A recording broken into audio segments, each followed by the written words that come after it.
Finance Minister Nirmala Sita Raman tweeted today to remind that India's GDP has risen to $3.75 trillion, which is a big jump from the $2 trillion in 2014.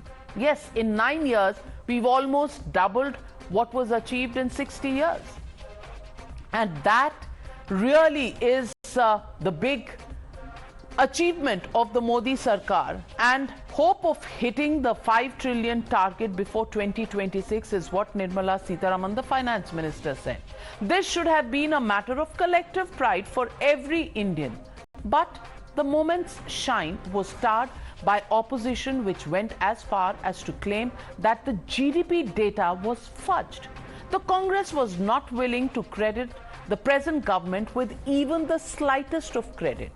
While the denial continues, we debate the vision for Vikas that has translated into economic growth.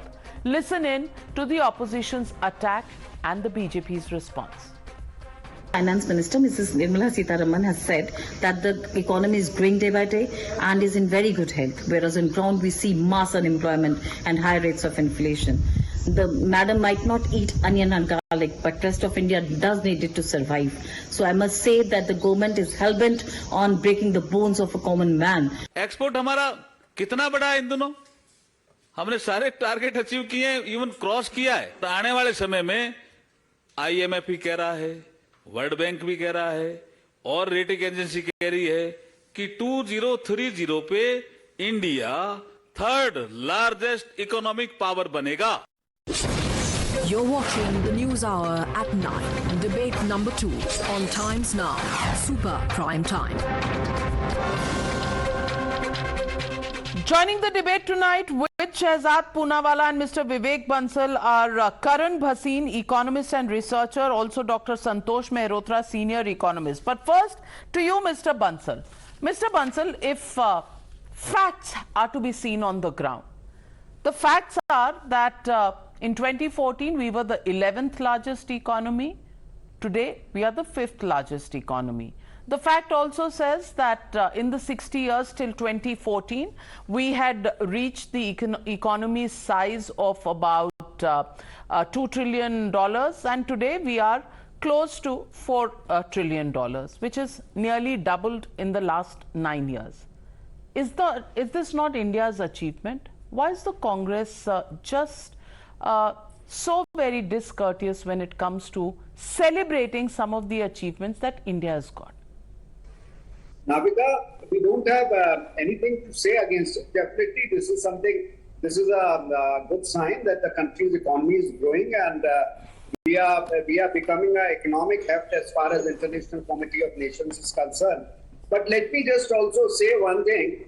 First of all, I think that enough credit should be given to Dr. Manmohan Singh's government, when in 2009 the average rate of first of all the average rate of growth was that became the foundation stone for taking off. And in 2009 when 2007 when the economic growth was 9%, and it was being said that the country is the second fastest growing economy in the country. So all that credit needs to be given. And secondly, I would like to say, definitely we are going at a very, I agree with the ruling government that we are going at a very rapid pace economically. But what do you say that we have a record unemployment at the moment? What would you say that there is so much of price hike that common man is literally groaning under the weight of under the price rise? And everywhere, as far as economic condition of people who are down below, why the government has to provide dole out to those people? Because they are not getting employment. On the contrary, when our honorable PM at the time at the Hastings in 2014, he said that we'll give 2 crore employment.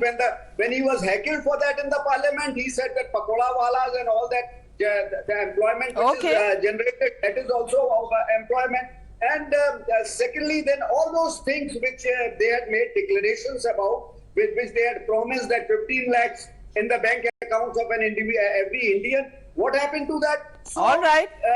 All right, Shehzad Poonawalla, while the Congress says it is not taking away the achievements of India, the fact of the matter is that there are several indicators that we should worry about, unemployment being the topmost. And of course, the broken promises. Respond, please.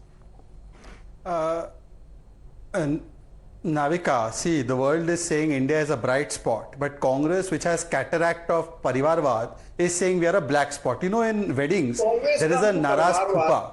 You know that Naraz Pupa, if the paneer is not cooked properly, he'll complain about paneer.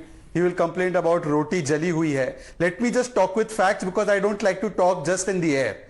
11th position to 5th position, highest exports today, highest FDI today, highest FPI today, highest digital transactions today, highest market cap today, unemployment. Rajasthan 20% plus for last 1 year, Bihar 11.4%, Jharkhand 12%, Gujarat 1.5%, UP 4%, Madhya Pradesh 0.9%.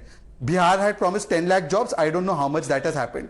Inflation 4.25% today, average inflation less than 5%. In UPA era, particularly in the last 2 years, 9 times above 10%. Let's come to even the other aspects which are very important to people. Highways 11 kilometers per day, today 37 kilometers per day is being constructed. Metro, 5 cities, today 28 cities have metros. Let's talk about agriculture. Budget of agriculture increased 5-fold. Let's talk about other important aspects about jobs. 2 crore jobs were promised. The number of unicorns went from 4 to over 100. The number of startups went from 700 to over 85,000. So nothing that to worry about. Created 23 lakh jobs. Shehzad, the rest of the documents you can probably circulate. 35 crore mudra loans. Let's consider 1 job for every 3 loans. Who has said there's no reason to worry? We are always cautious, and because we are cautious, we did not listen to the likes of James Bond Rajan, who said spend, spend, spend. Today those economies he did spend, spend, spend are in fiscal deficit situation, and today we have maintained our fiscal position. And today, let me quote Raghuram Rajan. He said that our growth will not be over 5%. I know Mr. Mehrotra was in one of the debates defending that statement of Raghuram Rajan. Today, will he at least have the conviction to say that Raghuram Rajan was completely wrong? Will he have that conviction? Dr. Santosh Mehrotra, you know, whether Rajan was wrong or not, I want to ask you, are the GDP numbers fudged? Well, the big issue with the GDP number is the following. Firstly, it is only the second revised estimate. We have 2 more estimates to go, and estimates are revised upward or downward as we move along. We still don't have final estimates for FY21, by the way, point 1. Point 2, on your fudging issue, unfortunately, what CSO, the Central Statistical Organization, doesn't tell you is that because after demonetization, the unorganized sector economy has suffered very severely. It is shrinking, and the organized sector is taking its place increasingly. Now, for the unorganized sector, which accounts for some 3/4 of the economy, if you're going to use, as the CSO does, if it uses projections from the organized sector for a particular sectoral industry, then obviously you are missing the picture, because the unorganized sector has been shrinking and it overstates the organized sector's contribution. The third point I want to make is that, of course, it's a matter of celebration that our GDP is growing reasonably robustly post the COVID contraction. The COVID contraction was one of the worst in the world. But let's always keep in mind, to keep a sense of balance, that in terms of per capita income, whether you use the market exchange rates or purchasing power parity, our per capita income is at the rank of 130. We may be the 5th largest economy because we are we are a big country, biggest population of the world. 130 out of 185 countries. That's the per capita on a basis of HDI also, and on GNP per capita, our rank is -6 from 130. if you take into account Oh. the inequality. So the point I'm making is, as I think, is that unless people's lives are improving, these gross numbers don't Dr. tell you a Mehrotra, lot. then just explain to our viewers, is the life better today than it was in 2014? Yes or no?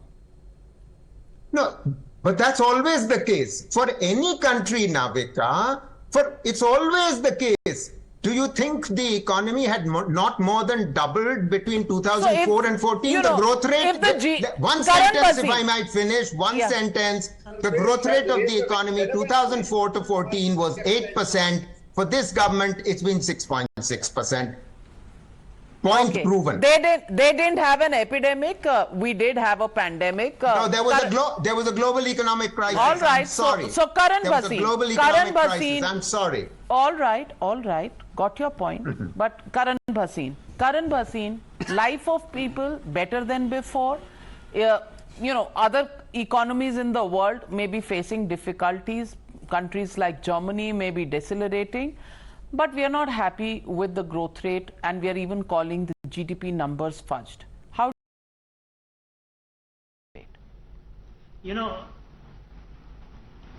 I just want to make two brief points, and then I'll come to your question. First, Professor Mehrotra said that it is always the case that living standards are better. That's not true. I can count several examples in the last century alone where countries have become progressively poorer. So you cannot take growth for granted. So that's point number one. And second point, I don't think it's fair to compare a global pandemic where the entire world went through lockdowns with the global financial crisis. The two are completely different. So anyone who's comparing the two, I think it's not a very sincere comparison to begin with in the first place. Now to answer your question, are the living standards better? Of course they are better, and we see it not just in terms of the economic numbers, the hard statistics, whether you look at the per capita income which has gone up, or the growth rate, or even the inflation rates which have come down substantially. But if you look at even other statistics such as number of toilets constructed, the number of households that have electricity today. In 2014, 1/3 of the country did not have electricity. That's no longer the case. So look at the amount of transformation that has happened in just the last 9 years. And as far as he's talking about informal sector and survey data, etc. I just want to bring in a quick statistic over here, because I was going through the RBI survey on consumer sentiment, and after a long time, we have consumers being optimistic about the future economic outlook. That generally happens only when the present economic situation is much better. So let's just be objective about the state of the economy, and let's stop disagreeing and misinterpreting news and information just to confirm, or rather reconfirm, our prior beliefs. Let's be Bayesian in terms of our updating of our beliefs, please. Well, Shehzad, you're raising your hand. You want to make a point? I'm running out of time.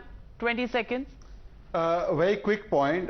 Very quick point. Just for Mr. Mehrotra's consumption, between 2005 to 16, poverty reduced at 8.1%. Between 16 to 21, it reduced at a healthier 12%. And apparently 90 lakh crores was spent on social spending and other infrastructure and other development, which was only 49 lakh crores during the UPA tenure. We built 6.5 crore tap water connections, 3.5 crore Awas Yojanas, 12 crore toilets, 9 crore Ujjwala cylinders were given, 35 crore loans were given, 48 crore accounts were opened, 50 crore people are now available for Ayushman Bharat. But perhaps Mr. Mehrotra's life has not gotten better after the Congress went out of power. Oh, well, I think it's the question of whether the cup is half full or half empty. Depends on which way you're looking at it, what is your perspective. But if you look at the countries around you, and if you look at the world phenomena, and if you just look at agencies that you normally would look at, the IMF and Morgan Stanley, agencies like that, the story that they're saying about India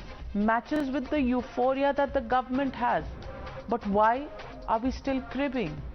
Because I think we have miles to go before we sleep, and that is a good aspiration to have. We leave it at that for now. Thank you very much to all our panelists, and thank you viewers for joining me on the Newshour tonight. Good night.